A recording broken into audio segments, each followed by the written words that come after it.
ఇప్పుడంతా కూడా మౌఢ్యమి అని అంటాం, అంటే మన లౌకిక భాషలో మూఢమ అని అంటూ ఉంటారు. మహాశివరాత్రి వరకు ఈ మౌఢ్యమి కొనసాగుతూ ఉంది. ఈ మూఢమ సందర్భంలో మనం ఏ పనులు కూడా చేయకూడదు. గృహ ప్రవేశమైన, గృహ ఆరంభమైన, వివాహాలైనా, అలానే కొత్త ఇంటికి షిఫ్ట్ అవ్వడమైనా, ఒకవేళ కిరాయి తీసుకొని ఇంటికి వెళ్ళాలనుకున్నా వెళ్ళకూడదు. అన్నప్రాశనాదులు కూడా, ఇవన్నీ ఏవి కూడా చేయకూడని పనులు మూఢమ వరకు, అంటే మహాశివరాత్రి వరకు.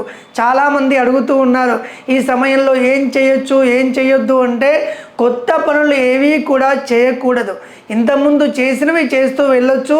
యజ్ఞ యాగాదులు కానీ, సత్యనారాయణ వ్రతాలు కానీ, పూజలు కానీ, అభిషేకాదులు కానీ అవన్నీ చేసుకోవచ్చు. కానీ అన్నప్రాశనమైన, అంటే జీవితంలో మొదటిసారి చేసుకుంటూ ఉంటాం కదా, ఆ పనులు ఏవి కూడా ఈ సందర్భంలో చేయకూడదు, మన ఈ మౌఢ్యమి సందర్భంలో.